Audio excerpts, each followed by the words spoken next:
Restaurant ஸ்டைல்ல அதனுடைய நிறமா இருக்கட்டும், சுவையா இருக்கட்டும், அதனுடைய டெக்ஸ்சரா இருக்கட்டும், அப்படியே எப்படி செய்யலாம் தான் இன்னைக்கு இந்த வீடியோல பார்க்க போறோம். சில பேருக்கு மட்டன் பிடிக்காது. ஆனா இந்த மாதிரி நீங்க ஒரு முறை செய்து கொடுத்து பாருங்க. ரொம்பவே விரும்பி சாப்பிடுவாங்க. அவ்வளோ ஒரு சுவையா இருக்கும். இதை இப்ப நம்ம எப்படி செய்யறதுன்னு பார்க்கலாம். வெல்கம் டு டுடே சமையல். அதுக்கு முதல்ல ஒரு குக்கர்ல 2 டீஸ்பூன் அளவுக்கு எண்ணெய் சேர்த்துக்குங்க.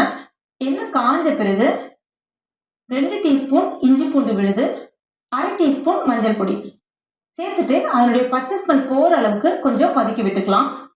இப்ப 1/2 கிலோ அளவுக்கு மட்டன் எடுத்திருக்கேன். இது கூட சேர்த்துக்கலாம். மட்டன் வந்து எலும்பு சதை எல்லாம் கலந்த மாதிரி எடுத்திருக்கேன். அப்பதான் வந்து சுக்கா வந்து நல்ல சுவையா இருக்கும். எப்பவுமே மட்டன் சேர்த்து இஞ்சி பூண்டு விழுது சேர்ப்பாங்க. அந்த மாதிரி சேர்க்காம இப்படி சேர்த்து பாருங்க, ரொம்ப அருமையா இருக்கும். எப்பவுமே மட்டன் வந்து கொஞ்சம் நீர் விடும். அதனால இந்த மட்டனுக்கு தேவையான அளவுக்கு மட்டும் கொஞ்சமா உப்பு சேர்த்துக்குங்க. நிறைய சேர்த்துறாதீங்க. சேர்த்துட்டு ஒரு முறை கலந்து விட்டுக்குங்க. குக்கரை ஜஸ்ட் மேல மூடி மட்டும் அப்படியே வைக்கிறேன். அதாவது லாக் பண்ணாம ஜஸ்ட் மூடி மட்டும் அப்படியே வைக்கிறேன். ஒரு 5 நிமிஷத்துக்கு அப்படியே இருக்கட்டும் மீடியம் ஃப்ளேம்ல. இப்போ ஒரு 5 நிமிஷம் ஆயிடுச்சு. இதை நம்ம இப்ப திறந்து பார்த்துடலாம்.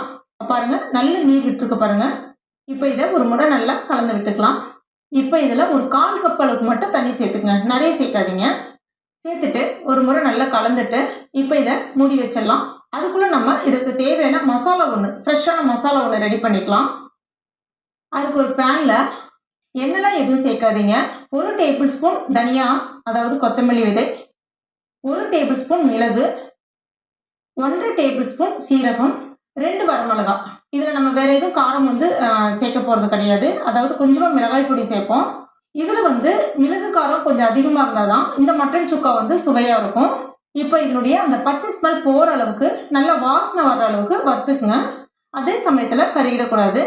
இப்ப ஒரு பாதி வறுபட்ட பிறகு 4 இன்ச்சு கிராம்பு, 2 இன்ச்சு சைஸ்ல ஒரு துண்டு பட்டை சேர்த்திருக்கேன். உங்களுக்கு ஏலக்காய் ஃபிளேவர் பிடிக்கும் அப்படின்னா இதுல நீங்க ஒரு ஏலக்காய் சேர்த்துக்கலாம். ஆனா நான் இன்னைக்கு சேர்க்கல. இப்ப பாருங்க, இதெல்லாம் நல்லா வறுபட்டுடுச்சு. இது நல்லா இப்ப ஆற வச்சிடலாம். ஆறுனதுக்கு அப்புறமா மிக்சி ஜார்ல சேர்த்துட்டு நல்ல நைஸான பவுடரா அரைச்சு எடுத்துக்கங்க. இப்ப பாருங்க, இந்த மாதிரி நல்ல நைஸா இருக்கணும். அடுத்ததான் ஒரு பேன்ல 3 டீஸ்பூன் எண்ணெய் சேர்த்துக்குங்க.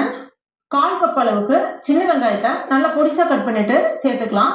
சின்ன வெங்காயத்துக்கு பதிலாக பெரிய வெங்காயமும் தாராளமா பயன்படுத்திக்கலாம். ஆனா சின்ன வெங்காயம் சேர்த்து செய்யும் போது நல்ல சூப்பரா சுவையா இருக்கும். இது இப்ப நல்லா வதக்கிக்குங்க.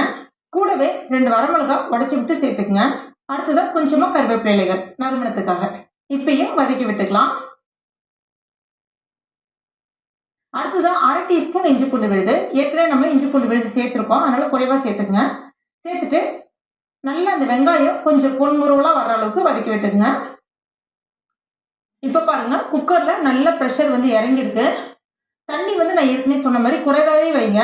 இப்ப பாருங்க, தண்ணி கொஞ்சம் தான் இருக்கு பாருங்க. நிறைய வச்சிட்டோம் அப்படின்னா இது வந்து மறுபடியும் நம்ம கொதிக்க விடும்போது அந்த கறி வந்து ஹார்ட் ஆயிடும். அதனால எப்பவுமே வந்து இதுதான் வந்து சரியான பதம் பார்த்துக்குங்க. அதே சமயத்துல அந்த மட்டனும் நல்லா சாஃப்டா வந்திருக்கு பாருங்க. இப்ப 1 டீஸ்பூன் மிளகாய் பொடி சேர்த்துட்டு அதனுடைய பச்சை ஸ்மெல் போற அளவுக்கு கலந்து விட்டுங்க. ஏற்கனவே நம்ம மிளகு சேர்த்திருக்கோம். அதனால இந்த இடத்துல மிளகாய் பொடி, அதாவது காரத்துக்கு ஏற்றவர் நீங்க கொஞ்சம் கூட்டவோ குறைக்கவோ செஞ்சுக்கலாம். அதனுடைய பச்சை ஸ்மெல் போற அளவுக்கு நல்லா கலந்து விட்ட பிறகு நம்ம ரெடி பண்ணி வச்சிருக்கோம் இல்லையா அந்த மட்டன், அதை வந்து அந்த தண்ணியோடய சேர்த்துக்குங்க.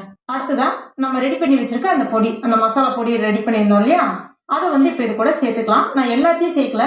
கிட்டத்தட்ட இந்த பொடி வந்து எனக்கு ஒரு 4 டேபிள் ஸ்பூன் அளவுக்கு கிடைச்சது. நான் இன்னைக்கு ஒரு 3 டேபிள் ஸ்பூன் அளவுக்கு தான் சேர்த்திருக்கேன். 1 டேபிள் ஸ்பூன் அப்படியே எடுத்து வச்சுட்டேன். உங்களுக்கு நல்ல ஸ்பைசியா வேணும் அப்படின்னா அதையும் நீங்க சேர்த்துக்கலாம். இப்ப ஒரு முறை நல்லா எல்லாத்தையும் நல்லா கலந்து விட்டுக்குங்க. அடுத்ததான் கொஞ்சமா உப்பு சேர்த்துக்குங்க. ஏற்கனவே நம்ம மட்டன்ல உப்பு சேர்த்துதான் வேக வச்சிருக்கோம், அதனால பார்த்து சேருங்க. ஒரு முறை கலந்து விட்டுட்டு இப்ப இதை மூடி வச்சிடலாம். ஸ்டவ் கம்ப்ளீட்டா சிம்ல வச்சுட்டு ஒரு 5 நிமிஷத்துக்கு மட்டும் இதை வேக விடுங்க. ரொம்ப நேரம் வேக விட வேண்டாம். இப்ப பாருங்க, ஒரு 5 நிமிஷம் ஆயிடுச்சு. அந்த தண்ணி எல்லாமே ஈர்த்து எண்ணெய் நல்லா பிரிஞ்சு வந்திருக்கு. ஒரு பர்ஃபெக்டான நல்ல மணக்க சுவையான மட்டன் சுக்கா ரெடி ஆயிடுச்சு. இது ரொம்ப ரொம்ப டேஸ்டா இருக்கும். கண்டிப்பா நீங்க ட்ரை பண்ணி பாருங்க. அந்த மட்டன் ரொம்ப நல்லா சாஃப்டா வெந்து வந்திருக்கு. இது வந்து சாம்பார் சாதம், ரசம் சாதத்தோட எல்லாம் தொட்டு சாப்பிடும்போது ரொம்ப பர்ஃபெக்ட்